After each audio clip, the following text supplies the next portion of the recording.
New England Patriots tight end Rob Gronkowski's future in the NFL is uncertain, but his agent Drew Rosenhaus gave an idea Tuesday of when his client could make a decision on whether to retire or play another season. Here's what Rosenhaus said on ESPN's NFL Live. Rob Gronkowski's agent Drew Rosenhaus on NFL Live on his future in the NFL. He's thinking it through. He's giving it a lot of thought. I imagine a decision will happen in the next couple of weeks. Field Yates, at Field Yates, February 19, 2019. The next couple of weeks would give the Patriots time before the 2019 NFL Draft, which begins April 25 in Nashville, to decide on their top off-season priorities.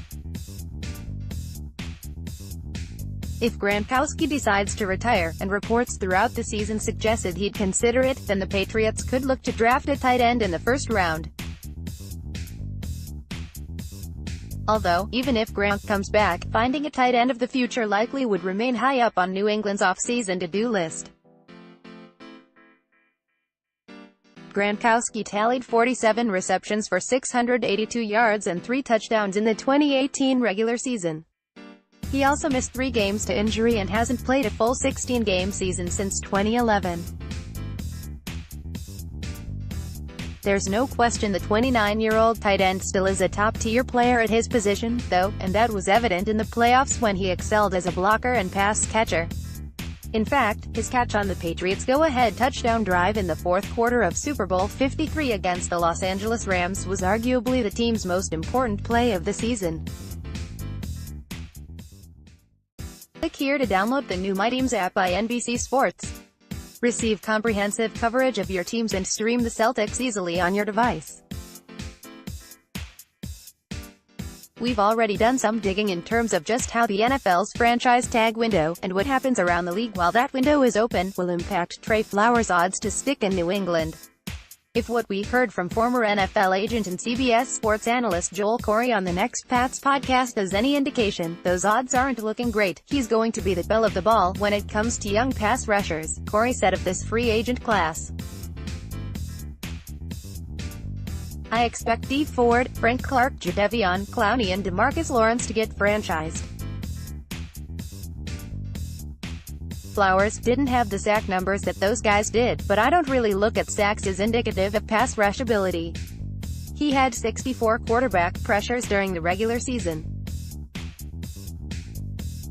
That was tied with Frank Clark and 1 more than Lawrence had and 5 more than Clowney had, so if all these guys get franchised and you've got 2 coaches that know him, and sometimes familiarity brings comfort in free agency, you've got Matt Patricia and Brian Flores, who both need a pass rusher. We know New England didn't want to pay Chandler Jones, who's actually a better player. This thing, with those 2 teams and maybe another team interested in Flowers, could get out of hand. This could be a guy that does really well on the open market. It wouldn't surprise me if he got more than that Olivier Vernon deal a couple of years ago, which was at $17 million per year. The franchise tag could be in play to keep Flowers in New England for another year, though that seems unlikely for a variety of reasons. If that's off the table, would the Patriots ever think about trying to get Flowers back on a deal nearing, or exceeding, the Vernon pact? The Patriots weren't willing to go to those lengths to keep Jones, but they were able to trade Jones before his walk year to pick up some value beyond whatever compensatory pick they would have received for losing Jones as a free agent. Plus, while Flowers may not have the pass rush upside Jones did, one could make an argument that Flowers has been a better fit in the Patriots scheme because he can play anywhere along the defensive line and can make a real impact in both the run and pass games. Jones wasn't the run stuffer or interior rusher Flowers has proven to be. More Patriots Julian Edelman's beard hair is being auctioned for more than $3,000. How those factors impact New England's willingness to pay Flowers top dollar will be fascinating to watch. One thing's for certain, there will be other teams interested in Flowers, other teams who will likely have more money and cap space with which to part. The Lions, for instance, could be in play for Flowers services. The Athletic's Chris Burke told us on the Next Pats podcast that a reunion between Flowers and Patricia, while far from a guarantee, would make a lot of sense. I don't think that there's any question that they'll be interested in him, Burke said. This is going to be kind of a litmus test for them. Even last week, Lions GM and ex-Pats executive Bob Quinn was talking about how they went after, the way he phrased it was, every tight end that was available last year, and sort of put a hard cap on what they were willing to spend on each guy. They didn't end up getting any of those big names and then ended up falling into Luke Wilson and Levin Toilolo. This'll be a test to see if Quinn is really willing to spend at a position where the Lions need someone. It's pretty easy to connect the dots between Trey Flowers and Matt Patricia. I think the other test is they didn't have a great pass rush last year, but they were able to sort of piece together some production from that pass rush between the guys they had there and the coverage they were able to come up with in the secondary. They picked up Romeo Okwara off waivers just before the season started, they traded for Eli Harold for a conditional 7th rounder, and those guys combined for 12.5 sacks. So do you go spend a ton of money for maybe a premier pass rusher, or do you sort of try to nickel and dime it up there and let Matt Patricia do his thing? How heavily they pursue Trey Flowers will be a real indicator for what they think they need to do moving forward as an organization. Click here to download the new My Teams app by NBC Sports. Receive comprehensive coverage of your teams and stream the Celtics easily on your device. How do you end the New England Patriots' 10-year reign in the AFC East? Hire every single person who's worked in the organization, of course.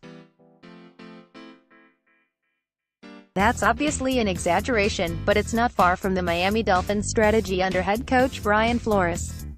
The Dolphins hired yet another former Patriots assistant Tuesday, bringing on Navy assistant coach Mike Judge, not that Mike Judge, as a quality control coach. Dolphins are hiring Navy assistant coach Mike Judge as a defensive quality control coach. Judge spent time with Patriots, alongside Dolphins head coach Brian Flores, as quality control coach in 2005-06. Cameron Wolfe, at Cameron Wolfe, February 19, 2019. Judge, a graduate of Springfield, Mass. College, worked in New England as its quality control coach in 2005 and 2006, and also interned on head coach Bill Belichick's staff during the Patriots' 3 championship runs in the early 2000s. If it seems like Miami is loading up on assistants with ties to the Patriots, you're right. By our count, the Dolphins now have 8 coaches on a staff of 21 who have either coached or played in New England. Head coach Brian Flores, Patriots scouting assistant, pro scout, special teams assistant, defensive assistant, safeties coach, linebackers coach 2004-18, offensive coordinator Chad O'Shea, Patriots wide receivers coach 2009-18, defensive coordinator Patrick Graham, Patriots coaching assistant, linebackers coach, defensive line coach, 2009-15, assistant quarterbacks coach Jerry Shuplinski, Patriots.